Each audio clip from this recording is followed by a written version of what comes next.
કલ્પના કરો, દુનિયાનું સૌથી પ્રસિદ્ધ સ્મિત જ એક દિવસ અચાનક ગાયબ થઈ જાય.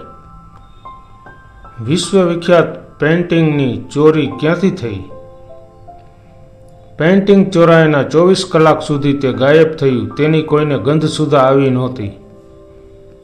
હા, આ છે મોનાલિસા કેસ નંબર 1. આ એક એવા પેઇન્ટિંગની ચોરીની કહાની છે જેને સદીની સૌથી મોટી ચોરીની ઘટના કહેવામાં આવે છે. એ છે વિશ્વવિખ્યાત મોનાલિસાના પેઇન્ટિંગની ચોરીની ઘટના. કહાની લાજવાબ છે, પણ એ જાણતા પહેલાં એ જાણવું જરૂરી છે કે પેઇન્ટિંગ કોણે બનાવ્યું હતું.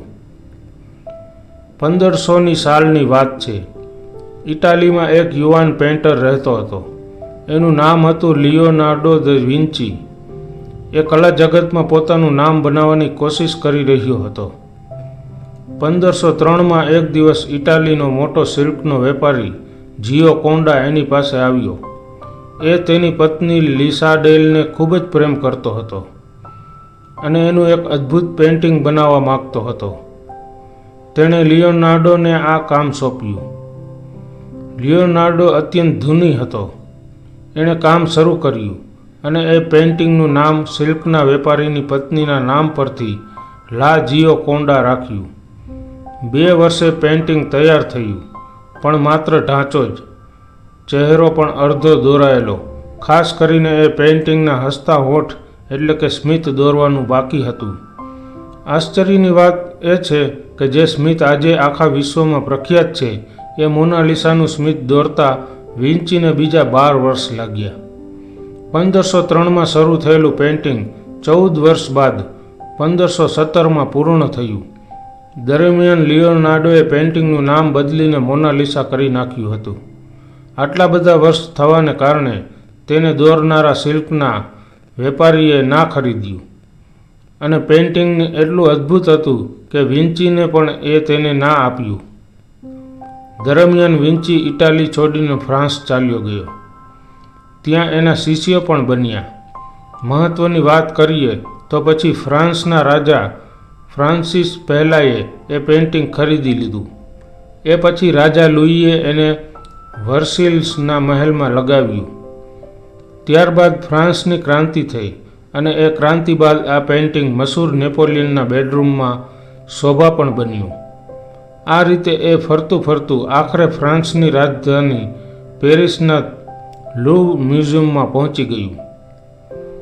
વર્ષો વીતી ગયા. એ પેઇન્ટિંગને મ્યુઝિયમના ખૂણામાં પડ્યું હતું. લોકો આવતા જતા જોતા, એટલું જ. આમને આમ 1911નું વર્ષ આવી ગયું. 11 ઓગસ્ટ 1911નો દિવસ કે જ્યારે આ પેઇન્ટિંગે મ્યુઝિયમમાંથી ચોરાઈ ગયું. પણ આશ્ચર્યની વાત એ હતી કે ચોરી થયાના 24 કલાક સુધી કોઈને ગંધ સુધા નહોતી આવી કે પેઇન્ટિંગ ગાયબ છે.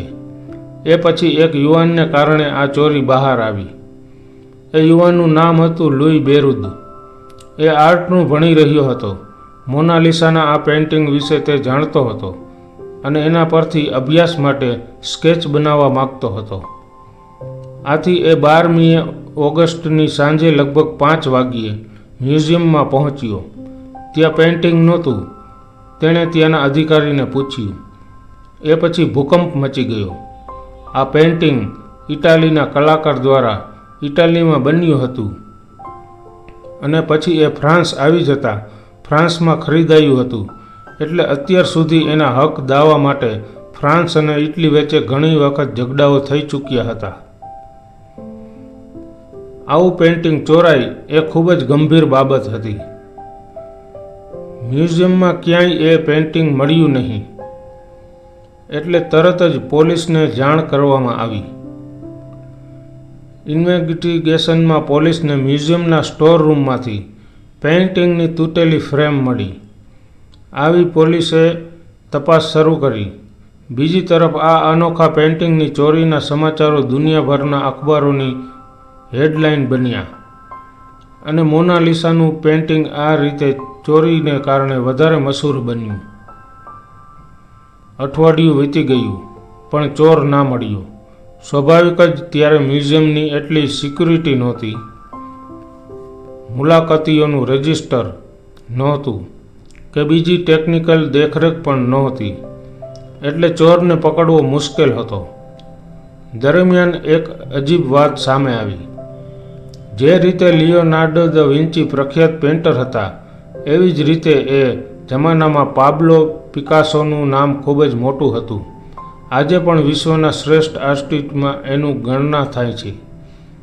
કેટલાક લોકોએ પોલીસને એવી માહિતી આપી કે મોનાલિસાનું પેઇન્ટિંગ પાબ્લો પિકાસોએ ચોરાવ્યું છે. આથી પોલીસે પાબ્લો પિકાસોને બોલાવી દિવસો સુધી પૂછપરછ કરી, પણ કંઈ શંકાસ્પદ ન જણાતા તેમને જવા દેવાયા. ઇટાલીના લોકો આ પેઇન્ટિંગને પોતાની ધરોહર માનતા હતા.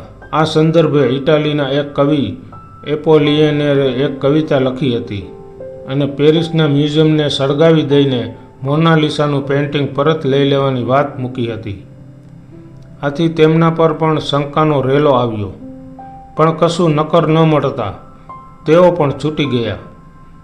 પોલીસે આખું પેરિસ ઉપર નીચે કરી દીધું. અનેક લોકોને અંદર કર્યા, અનેક લોકોની પૂછપરછ કરી, અનેક એંગલથી તપાસ કરી, પણ મોનાલિસા ગાયબના ગાયબ જ રહ્યા. 2 વર્ષ વીતી ગયા, પણ 80,000 કરોડ રૂપિયાના પેઇન્ટિંગનો ચોર ના મળ્યો. અને એક દિવસ અચાનક ઇટાલીના એક આર્ટ ડીલર ઉપર પત્ર આવ્યો અને આ સદીની સૌથી મોટી ચોરીનો ભેદ ઉકેલાઈ ગયો. એ પત્ર કોનો હતો? ભેદ કેવી રીતે ઉકેલાયો? એ બધી જાણીશું આવતા વિડીયોમાં. દોસ્તો, પૂરી કહાની જાણવા માટે મારી ચેનલને સબસ્ક્રાઈબ કરો, જેથી બીજો વિડીયો આવે તો સૌથી પહેલાં તમને મળે.